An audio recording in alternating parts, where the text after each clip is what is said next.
Olá, nono ano. Bom dia aí a todos. Espero que todo mundo esteja bem, galera. Continuar aí nossos estudos, né, sobre a Europa, tá?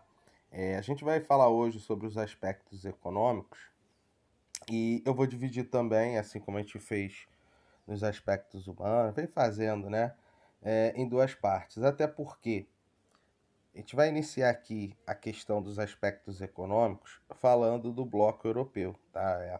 Esqueci até de falar aí no início, página 237. A gente vai falar da União Europeia, que é o bloco econômico, né, do continente europeu, mas é, a gente tem ali, vai ter um pequeno complemento, que eu vou falar também, sobre o histórico, né, até alcançar esse patamar que é hoje a União Europeia. Vou explicar o que é um bloco econômico. Então, além da videoaula, depois eu vou disponibilizar para vocês também uns slides em cima dessa questão, né, da formação do bloco econômico europeu, tá? Fica tranquilo, são slides bastante explicativos, tá? Conteúdo a mais que eu vou colocar aí para vocês terem, né, uma noção melhor de como o continente europeu conseguiu chegar, né, ao patamar que é hoje com o bloco econômico da União Europeia. Beleza? Então, iniciando especificamente, né, já falando aí da União Europeia, é o maior bloco econômico do mundo, tá? É, é o que apresenta maior sucesso dentre os blocos econômicos que foram formados no mundo, né? A gente tem, por exemplo, aqui na América do Sul, o Mercosul, na América do Norte, o NAFTA, né? A PEC dos países asiáticos, a ASEAN também ali da Ásia. Então, de todos os blocos que foram formados, a União Europeia é o que obteve maior sucesso, tá? Esse sucesso está atrelado não só por ter sido, né, o continente que iniciou a formação dos blocos econômicos, tá? E que conseguiu é, é, é, é, criar ali mecanismos, né, para que os países apresentassem o entendimento, né, e que alcançasse uma noção de integração, né, entre os países que alcançou hoje em dia. Porque hoje, dentro da hierarquia, né, dos blocos econômicos, a Europa ela estaria no estágio mais avançado, tá? O que é esse estágio mais avançado? Então, hoje a União Europeia ela tem o cidadão europeu, né, que você tem 27 países compondo, né, a União Europeia.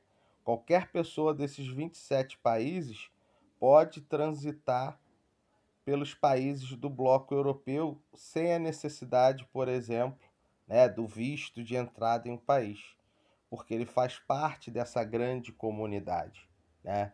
É... Fora isso, eles utilizam uma moeda única, né? Dos países até que compõem a União Europeia, hoje a gente tem dois que não utilizam o euro, a Dinamarca e a Suécia, por escolha própria, mas aceitam no seu país a moeda, tá? Ela está ali circulando, né, pelo comércio dessas duas nações. Então, só essas duas questões já nos dá a noção de quanto essas nações estão integradas, né? E o quanto deu certo a formação desse grande bloco.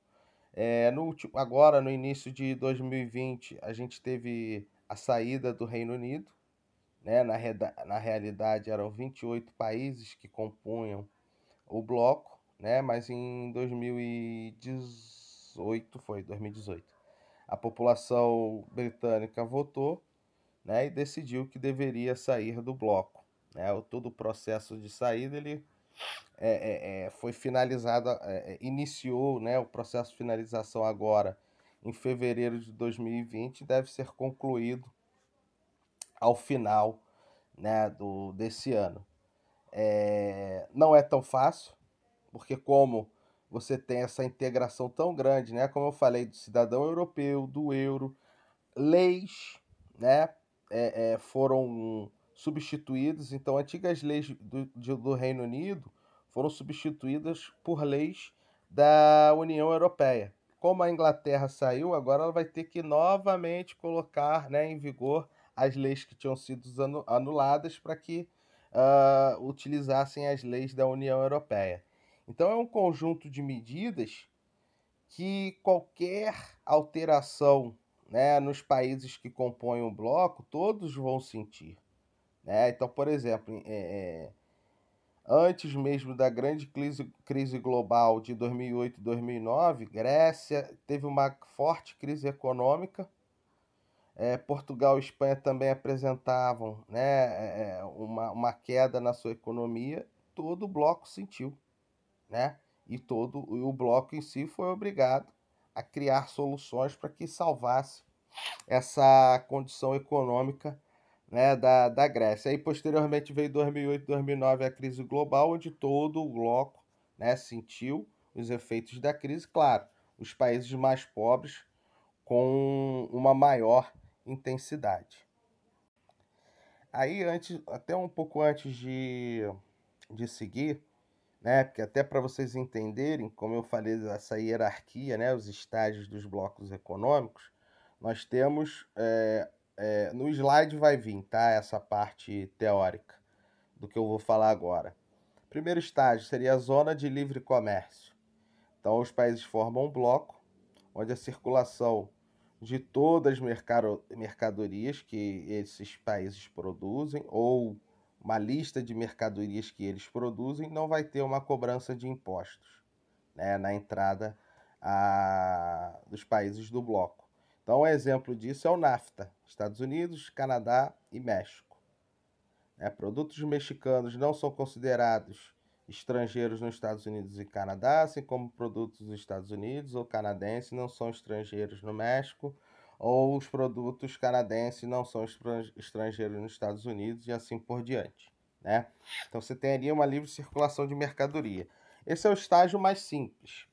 Depois vem o que está o Brasil, né? O Mercosul, que é o União Aduaneira. A aduaneira tem a ver com a entrada, né, de produtos em um país, né, no porto, a aduana.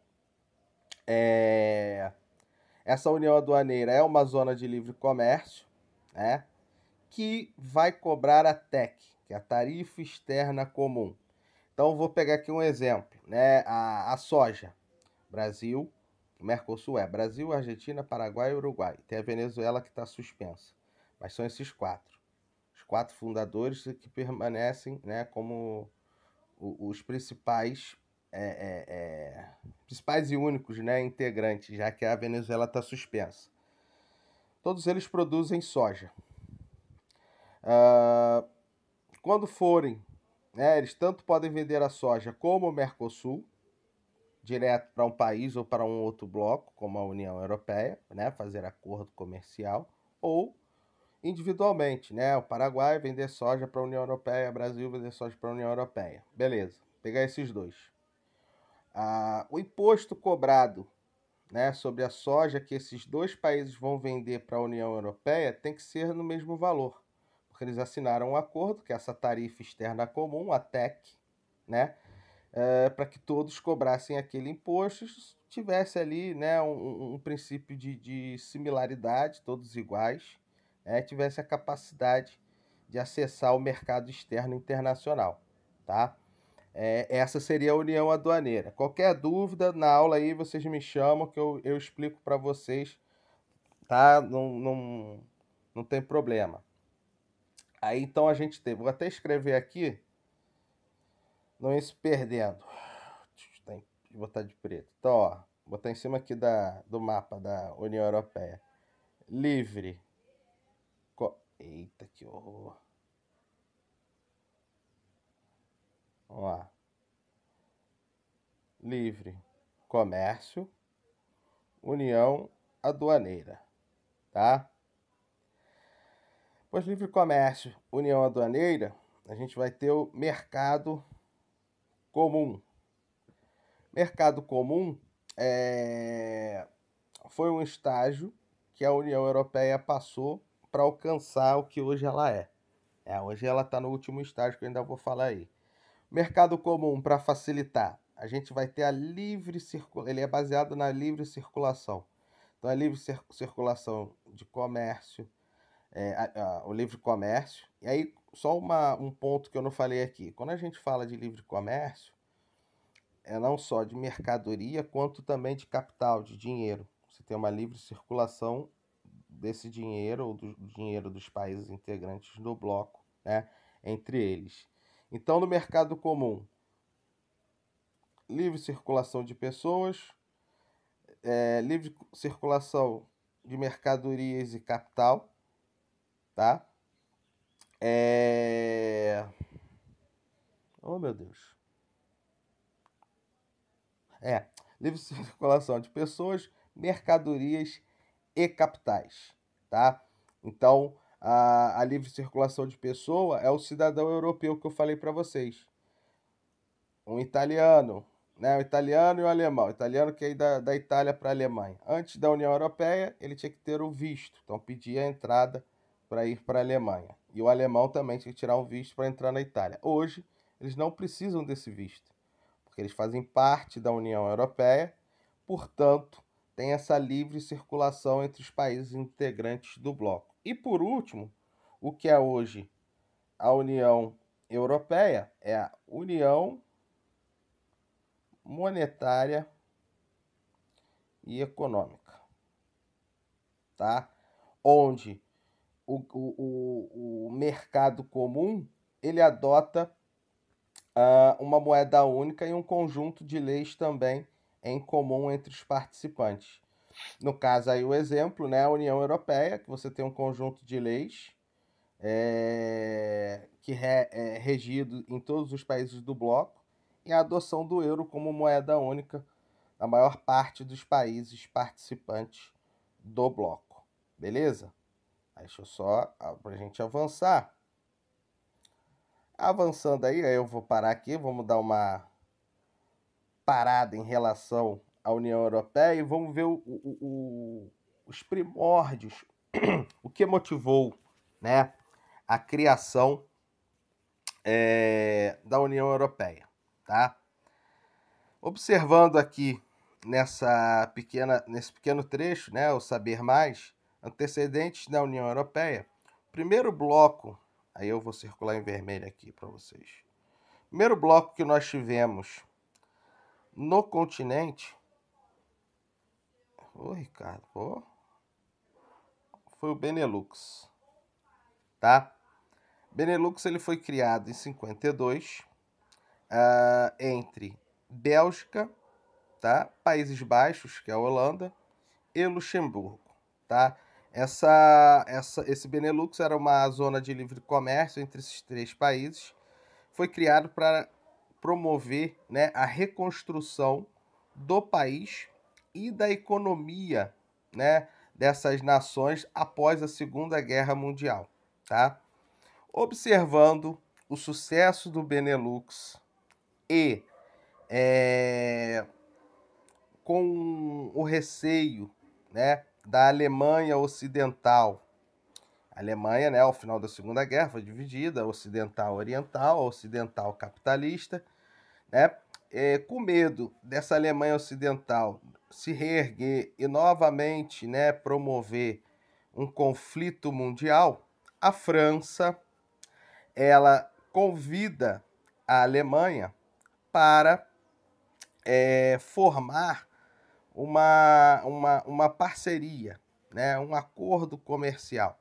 Né? Esse acordo comercial estava baseado ali, né, no comércio entre aço e carvão, aço e carvão mineral, tá?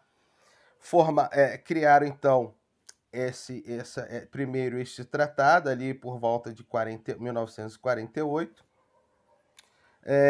e no início dos anos 50 a França convida o Benelux, a Alemanha Ocidental e a Itália para criar um bloco especificamente voltado para o carvão e o aço, o livre comércio, né, entre o carvão e o aço, que é a comunidade Aí eu vou sublinhar. Não, pode ser com vermelho mesmo. A SECA aqui, ó. Comunidade Europeia do Carvão e Aço. Formado então por esses 6 países, tá? Onde o comércio dessas matérias-primas essenciais para a reconstrução da Europa, reconstrução da indústria europeia, né? Trariam um grande desenvolvimento econômico, né, para esses países. O sucesso da SECA leva, no ano de 1957, à formação da Comunidade Econômica Europeia. Aí já uma zona de livre comércio, né, no geral, englobando todos os produtos comercializados por esses 6 países. A partir daí, você tem, né, o início da Comunidade Econômica Europeia, que também era chamada, né, de Europa dos 6. Essa Europa dos 6 passou para a Europa dos 8, dos 12, até meados da década de 80, ela se transformar, né, ou criarem um tratado específico, tá, para a formação do mercado comum europeu, né? Onde nós teríamos ali já colocando em prática o conceito do cidadão europeu, né? A livre circulação de pessoas. Ainda não tinha o cidadão europeu, só a liberação para a livre circulação de pessoas, capitais e mercadorias. Com o sucesso desse mercado comum europeu, né? E o aumento cada vez maior de integrantes na União Europeia, a partir dos anos 2000, um novo Tratado de Maastricht, ele cria a União Europeia, onde se consolida a figura do cidadão europeu, né? Elevando essa condição da livre circulação, né? Via livre circulação de pessoas, mas eu continuava, por exemplo, eu como italiano, o João das Couves como português continuava usando seu passaporte, né, português, e o passaporte italiano. A partir da criação do cidadão europeu, meu passaporte passa a ser da União Europeia, né, da Comunidade Europeia, né? E junto à criação do cidadão europeu, a adoção da moeda única, o euro, né, e um conjunto de leis para que houvesse uma uniformidade entre os países do bloco, tá? A partir daí, chegando a esse grau da união monetária e econômica, a União Europeia ela se viu obrigada a criar uma série de instituições, né, para que desse suporte a esse grande bloco econômico que está ali, né, à frente de 27 países, tá? Só um ponto que a gente deve também destacar. Há essa intensa integração, né? Mas os países não são governados, por exemplo, pelo presidente da União Europeia. Os países mantiveram a sua soberania. Então tem seus presidentes, no caso quem tem presidente, tem primeiro-ministro, quem tem primeiro-ministro, rei, né? Ou rainha, tá ok? Os chefes de Estado, a soberania de cada Estado é mantida. A única questão com relação à União Europeia é a responsabilidade pelos acordos que foram tratados com relação à moeda única, à segurança econômica, questões de justiça, né? Que engloba ali a relação deles em bloco, beleza? E aí, em relação às instituições, primeiro que a gente tem aí é o Parlamento Europeu, seria o poder legislativo, onde se criam as leis, tá? Ali vão ser decidido o orçamento, né? Se há, né, algum tipo de irregularidade entre os participantes, tá? Nesse parlamento você vai ter ali eleições diretas, né? São escolhidos diretamente os representantes, com mandados de 5 anos, tá? O número de cadeira para cada país vai ser proporcionalmente ao tamanho da sua população, tá? Então a gente vai ver, por exemplo, países mais pobres tendo mais cadeiras no Parlamento Europeu do que alguns países que são os mais ricos do continente, né? Isso traz um pouco de igualdade, né, dentro da relação entre eles, tá? Além do parlamento, a gente vai ter o Conselho da União Europeia. Ele também, assim como o parlamento, ele tem um poder legislativo, né? Vai ter um número menor de representantes. Na verdade, são alguns diplomatas, né, indicados, ou senadores, melhor dizendo, indicados pelos países, tá? Ficou responsável de votar o orçamento e decidir, né, questões de política externa, segurança, né, firmar acordos internacionais ou articular, né, a relação entre os países membros, né? O Conselho é a principal instituição desse bloco e tem ali, né, é o presidente do Conselho que seria a figura mais importante, né, ou a figura de comando do bloco, tá? Cada presidente de conselho tem um mandato aí de 6 meses, tá? E todos os países, em algum momento, terá o seu representante ali como presidente do conselho, tá? A ordem de quem será presidente vem de acordo com a ordem alfabética, beleza? Conselho Europeu, né, vai ser um órgão que vai reunir os chefes de Estado dos países membros, tá? Não tem nenhum tipo de poder legislativo ou executivo, né? Não cria leis nem comanda o bloco, tá? Mas ele é fundamental na política, né, interna do próprio bloco, tá? E também na relação com países de fora da União Europeia, tá? Os chefes de Estado, eles acabam, né, esse Conselho Europeu ele acaba exercendo uma função de diplomata, fazer a relação não só entre os países do bloco, como os países de fora, tá? Tribunal de Justiça, o próprio nome, né, já nos indica a sua função, né, é o poder judiciário do bloco, então ele vai interpretar e julgar ali as leis, né, as leis do bloco em relação à disputa entre países e empresas, né, e pessoas que estão inseridas no bloco. Tribunal de Contas, tá? A função aí em si é a verificação da entrada e saída de dinheiro, tá? E também avaliar o cumprimento do orçamento, né, por parte do bloco. E temos a Comissão Europeia, tá? Também como um poder legislativo, tá? Nela nós teremos ali propostas de novas leis, políticas e programas programas da União Europeia, tá? Ele vai implantar as políticas que vão ser definidas, né, por exemplo, pelo Conselho Europeu e Conselho da União Europeia e pelo Parlamento Europeu. Beleza?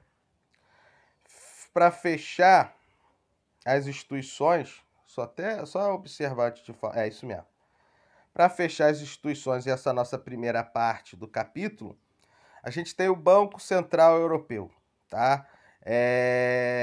Ele foi criado no final dos anos 90, com o intuito, né, de promover a união monetária e econômica do bloco e, claro, né, trabalhar junto aos bancos centrais de todos os países do euro, né, para que todos também tivessem, né, garantido o seu poder de compra a partir da adoção da nova moeda, tá? Além disso, ele define as políticas monetárias, né, do bloco e emite e controla a emissão do papel moeda, né? O dinheiro a gente não pode ficar produzindo em larga escala e colocando, né, no mercado, né, para circular de forma à vontade, porque se você incha demais as ruas, né, o comércio com esse dinheiro, você acaba gerando a inflação, né, o aumento do preço dos produtos que vai gerar grandes perdas, diminuição do consumo e grandes perdas, né, para os empresários, comerciantes e também o país, beleza? Então a gente fecha aqui essa primeira parte. Eu vou passar, né, aí para vocês uma lista de exercícios para vocês fazerem aí após assistirem a videoaula. Tá ok, galera? Um abraço a todos, estou aí à disposição de vocês no Classroom. Valeu!